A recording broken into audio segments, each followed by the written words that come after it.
Party के राष्ट्रीय अध्यक्ष विद्यासागर मंडल ने कहा कि इस बार भी हर समय की तरह बिहार विधानसभा चुनाव में जातिवाद हावी है, लेकिन उनकी पार्टी का अहम मुद्दा नवजीवन लाने का है। आपको बता दें कि वह पहले पत्रकार रह चुके हैं, जिसके बाद अब वह समाज सेवा में आ चुके हैं। उन्होंने कहा कि बिहार में अभी तक कोई विकास नहीं हुआ, बिहार पूरी तरह से अंधकार में है। सरकार के पास ना तो कोई विजन है और ना ही कोई प्लान। वो एक ऐसे नए बिहार को देखना चाहते हैं जहां जाति और धर्म से ऊपर उठकर बिहार का नव निर्माण कर सकें। 7 से 15 साल बनाम 15 साल उन्होंने भी रोजगार को चौपट किया। पढ़े लिखे लोग सिक्योरिटी गार्ड की नौकरी करने पर मजबूर हो गए शहरों में जाकर। वैसे ही इस गवर्नमेंट ने जो पढ़े लिखे युवा हैं उनके लिए एक सिंगल कोई उपाय उन्होंने नहीं किया रोजगार के लिए। तो मेरा मानना ये है कि बिना पैसे के कोई भी युवा लाश के समान होता है। तो आप अगर रोजगार नहीं दे रहे हैं तो खजाने के जो पैसे हैं जो करप्शन में जा रहा है, कम से कम उन सारे युवाओं को जो बेरोजगार है उन्हें 3,000 रुपये बेरोजगारी भत्ता के तौर पर आप उन्हें दें। साथ ही मेरी मांग थी वृद्धा पेंशन को लेकर। 400 रुपये वृद्धा पेंशन मिलते हैं, जो एक मजाक है। गवर्नमेंट मजाक कर रही है। मुझे लगता है कि बुजुर्गों के साथ मजाक ये ठीक नहीं है। उन्हें इमीडिएटली 1,000 रुपये कर दिया जाए वृद्धा पेंशन के तौर पर। इन मांगों को लेकर हमने 5 सूत्री मांगों को लेकर पटना के गर्दनी बाग में और मधुबनी के कलेक्ट्रेट के सामने हमने थालियां पीटी थी, क्योंकि सरकार तो बहरी है। सरकार तो इतनी तनाशाह हो गई है कि उन्हें कोई फर्क नहीं पड़ता है। उनके मन में ये बैठ गया है कि हर हाल में जनता हमें वोट करेगी, क्योंकि आपको पता है कि बिहार में जाति और धर्म में पूरा जो समाज है वो उलझा हुआ है। जो यहाँ वोट है, जो कैडर हैं, सो बटे हुए हैं। मैं जनता से ये अपील करना चाहता हूँ कि आप इन जाति और धर्म से बाहर निकलिए। आप इन सिंबल को नकारिए। जब तक आप नकारेंगे नहीं, आपका भला नहीं होने वाला है। कर दीजिए, धारा के आधार पर वोट कर दीजिए। मैं देख रहा हूं कि सत्ताधारी पार्टी हो या फिर विपक्ष हो, इनके सारे जो कैंडिडेट हैं आप उनको भी नजर ले लीजिए, और हम ही अपना कैंडिडेट दे रहे हैं, आप उनको भी देख लीजिए। मेरा मानना है, जो मेरा मकसद है वो ये कि एक नया बिहार के लिए नए युवाओं की ज़रूरत है, पढ़े लिखे होनहार युवाओं की ज़रूरत है।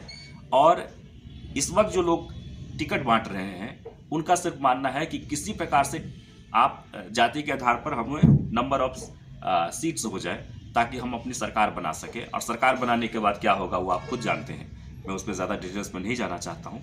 लेकिन कुल मिलाकर थाली पीट, आपने जो पहला सवाल, दूसरा सवाल जो आपने पूछा था, थाली पीटने का मेरा यही अर्थ है कि मैं थाली पीट कर सरकार को गहरी नींद में जो सरकार सो रही है उसे जगाने की कोशिश कर रहा था। और आपको एक बात और हम बता दें कि मैंने सरकार को जगाने के लिए ही झूठ के शोर में सच जो दब गया है, उस सच को उजागर करने के लिए हमने माइक का सहारा लिया है। मेरे जो पार्टी का सिंबल है वो माइक छाप है, और माइक का हमने सहारा लिया है। और मैं पूरे बिहार घूम घूम कर उन सभी महान आत्माओं को जगाने की हम कोशिश कर रहे हैं जो बिल्कुल ही गहरी नींद में सो रहे हैं। इलेक्शन का टाइम है, 1 महीना ही है आपके पास। आप अपने भविष्य का निर्माण कर लीजिए। अगर आपने अब नहीं समझा तो मुझे लगता है कि बहुत देर हो जाएगी। ये आसान किसी के लिए भी कुछ भी नहीं होता है।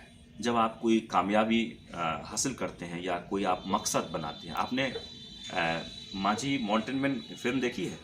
माझी जी के बारे में सुना है आपने कि पहाड़ को तोड़कर कैसे सड़क बनाई थी, एक भावनात्मक रूप से। हाँ, उनकी पत्नी का डेथ हो गया था सड़क नहीं होने के कारण, और उन्होंने उस पहाड़ के शिखर को देखकर उन्हें कहा कि तुम्हें बहुत घमंड हो गया है और तुम्हारे घमंड को हम चकनाचूर कर देंगे। और उन्होंने एक संकल्प के साथ जो शुरुआत की, कितनी विघ्न, कितनी बाधाएं उनके जीवन में आए, लेकिन वो पीछे नहीं हटे। वो पहाड़ को तोड़ते रहे और आखिरकार वो एक ऐसा मिसाल पेश कर दिया, सड़क बना दी उन्होंने, कि आज लाखों लोग उससे प्रभावित हो रहे हैं। और बिहार के लिए हमारे दिल में बहुत ही सम्मान है उनके लिए। हम लोग उनसे प्रेरणा लेते हैं। हम जब कभी लड़खड़ाते हैं तो मैं वो फिल्म देखता हूँ या माझी जी को याद करता हूँ कि उन्होंने मतलब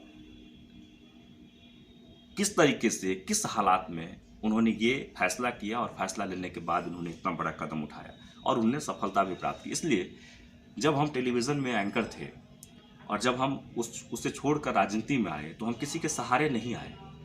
हमने जनता के सहारे, हम जनता को जगाना शुरू कर दिया। हम एक एक गांव में बहुत मेहनत किए हैं। हम गांव में जा के लोगों को 3 साल में कंटिन्यू सड़क पे हैं, लोगों को जगाने की हमने कोशिश की है। और तब हमने अपने राजनीति की बुनियादी ढांचा हमने तैयार की है। तो मुझे लगता है कि मुश्किलें तो बहुत हैं। मेरा मानना है कि इस लॉकडाउन में गवर्नमेंट ने नीतियां बनाई कि किराया माफ़ हो जाएंगे, ये हो जाएगा, वो हो जाएगा, लेकिन एक भी नीति पर कोई भी काम नहीं कर रहा है। मकान मालिक जबरन पैसे वसूल रहे हैं, गले गर्दन पकड़कर उसको घर से बाहर निकाल रहा है।